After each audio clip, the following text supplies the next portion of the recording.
नमस्कार, very good morning. मैं doctor वायरा की बोल रही हूँ। सफला एकादशी की हार्दिक शुभकामनाएं। सफला एकादशी आपकी ज़िंदगी में सफलता लेकर आया। एक राजा हुआ करता था, उसके कई पुत्र थे, लेकिन उसका जो सबसे ज्येष्ठ पुत्र, सबसे बड़ा पुत्र था, वो हमेशा भोग विलास में और नाचने गाने वालियों के पास लगा रहता था। राज्य का सारा धन वहीं बर्बाद करता था। राज्य के लोगों के साथ अच्छा व्यवहार नहीं करता था। राजा उसकी इस क्रूर नीति से, उसकी इस चीज़ों से बेहद ज़्यादा परेशान था। माहौल अच्छा और ठीक नहीं चल रहा था। उसकी शिकायतें दिन पे दिन बढ़ती जा रही थी और अब वो राज्य की महिलाओं के साथ भी दुष्ट व्यवहार करने लगा था। सबने उसकी शिकायतें करनी शुरू करी तो राजा ने ये निर्णय लिया कि उसको जंगल में भेज दिया जाएगा और राजा ने उसे अपने पुत्र के अधिकार से निकाल कर सजा के तौर पर जंगल भेज दिया। जंगल जो कि उसके राज्य से काफ़ी दूर था, एक नगर के पास था। अब राजा का ज्येष्ठ पुत्र उस जंगल में जाकर रहता और नगर के आसपास जो नगर था वहाँ रात को चोरी करता और उनका धन लूट लेता। उससे फिर वही खाना पीना ऐशो आराम जंगल में रह के करने लगा। धीरे धीरे नगर के लोगों को उसके बारे में पता चल गया। नगर के लोगों ने उसे मार पीट कर वहाँ से भगा दिया।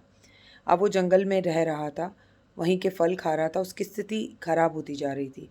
एक दिन रात को एक दिन सफला एकादशी का दिन आया। सारा दिन वो बेहोश पेड़ के नीचे पड़ा रहा, उसे होश नहीं रहा। उसके शरीर में दर्द हो रहा था।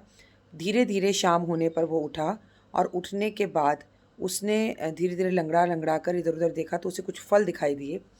वो एक पीपल के पेड़ के नीचे जाकर बैठ गया और उन फलों को खाने लगा। उस पीपल के पेड़ में देवता का वास था। उसने कुछ फल हृदय परिवर्तन होने से उसके मन में आया, क्योंकि वो उस पीपल के पेड़ के नीचे बैठा जिससे उसका हृदय परिवर्तन हुआ।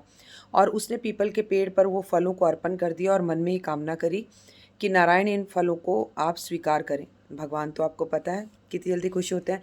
भगवान ने उन फलों को स्वीकार किया। वो पूरी रात दर्द से सो भी नहीं पाया और फल खाए। इससे अनजाने में उसने एकादशी का व्रत रख दिया। सुबह भगवान ने उसे दर्शन दिया और उसके सभी पापों को माफ़ कर दिया, उसे सद्बुद्धि दी और उसके पिता को सपने में आकर बोला कि अपने बेटे को वापस लेकर आओ। उसे राज्य वापस मिला और घर लौट कर आ गया। तो ये है सफला एकादशी के व्रत की छोटी सी कहानी, जो ज़िंदगी में आपको सफलता दिलाती है। गलती से भी व्रत रखने पर इसका फल मिलता है और जो सोच के रखते हैं, सोचिए उन्हें तो इतना ज़्यादा मिलता है कि शब्दों में बयान करना मुश्किल है। आप कोई व्रत रखें ना रखें, लेकिन आपको एकादशी का व्रत ज़रूर रखना चाहिए। आप व्रत ना भी रखें तो आज हरि विष्णु के मंदिर में जाकर दिया ज़रूर जलाएं और हरि विष्णु को पीले फूलों की माला अर्पण कर कर पीले भोग ज़रूर लगाएं। मैं हूं डॉक्टर वायरा की। उम्मीद करती हूँ आपको एक छोटी सी कहानी ज़रूर पसंद आई होगी। जय माता दी कमेंट्स में ज़रूर लिखिएगा और सफला एकादशी की हार्दिक शुभकामनाएं।